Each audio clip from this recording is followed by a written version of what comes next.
لعنت ہوتی کیا ہے؟ آج تک ہم یہ لعنت لعنت کہتے رہے ہیں، یہ کون سی ہے؟ ماں بہن بیٹی کی کوئی گالی ہے؟ یہ کیا ہے یہ چیز؟ اب سنیں لعنت ہوتی کیا ہے؟ لعنت کا مطلب لغت کے اندر یہ لعنہ اللہ کا مطلب ہے اخزاہ و ابعدہ من الخیر، یعنی ہم کہیں کہ اللہ تعالیٰ نے اس کے اوپر لعنت بھیجی، اس کا مطلب یہ ہے اللہ تعالیٰ نے اس کو ذلیل کیا اور نیکی اور بھلائی خیر سے اللہ نے اس کو دور کر دیا۔ یعنی دوسرے معنوں میں لعنت کا مطلب یہ وہ بد دعا ہے جس کا مطلب ہے کہ بندہ جس پہ لعنت ہو اس پہ اللہ کی رحمت نہ ہو۔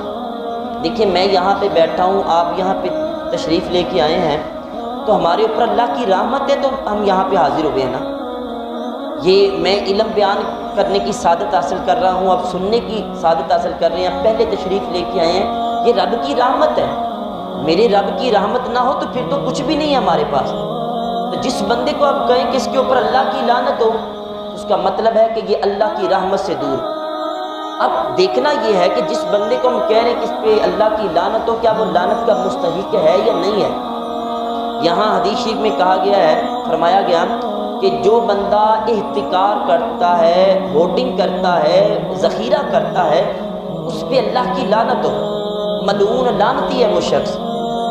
اب آئیں لعنت کے بارے میں میرے کریم آقا صلی اللہ علیہ وسلم کی کچھ فرامین آپ کے سامنے عرض کرتا ہوں تاکہ اس مضمون کی جو شدت ہے وہ ہمارے سامنے کھل کے واضح ہو۔ حضور علیہ الصلوۃ والسلام کے ارشاد ہے وَلَعْنُ الْمُؤْمِنِ كَقَتْلِهِ، کسی بندہ مومن کے اوپر لعنت کرنا اس کو قتل کرنے کی طرح ہے۔ یعنی جتنا بڑا گناہ قتل کرنے کا ہے، ایسے ہی گناہ لعنت کرنے کا ہے۔ ہم چھوٹی چھوٹی بات پہ تیرے اوپر لعنت ہو، تیرے اوپر لعنت ہو کہہ دیتے ہیں۔ پھر میرے کریم آقا صلی اللہ علیہ وآلہ وسلم نے یہ بھی فرمایا کہ لا یکون اللعانون شفعاء ولا شہداء یوم القیامہ، فرمایا جو لعنت کرنے والے ہیں دنیا میں، قیامت کے دن نہ تو ان سے کسی کی سفارش قبول کی جائے گی، وہ سفارش کریں گے ان کو سفارشی نہیں مانا جائے گا، اور نہ ہی ان کی کوئی گواہی قبول کی جائے گی۔ اور یہ کوئی چھوٹی سی بات نہیں ہے، یہاں دنیا میں کسی کی سفارش قبول نہ ہونے کا مطلب ہے یہ بندہ ذلیل و خوار ہے، اس کی بندے کی وقت ہی نہیں ہے۔ بندہ تو کہتے میرے منہ سے زبان یعنی کوئی بات نکلے فوراً وہ قابل قبول ہو جائے، یا میں عدالت میں جائے گواہی دوں تو میری گواہی قبول ہو جائے، بندے کی گواہی بھی قبول نہیں ہوتی، سفارش بھی قبول نہیں ہوگی قیامت والے دن۔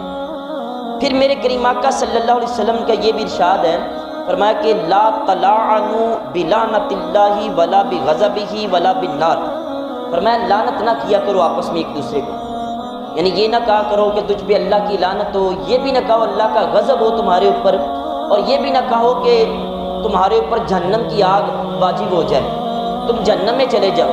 یہ ہمارے عام روٹین کے بولے ہوئے جملے ہیں، جائے جہنم میں کوئی؟ آپ کو کیسے پتہ چل گیا؟ غیب کا علم ہے آپ کے پاس؟ حضور علیہ الصلوۃ والسلام نے اس سے منع فرمایا۔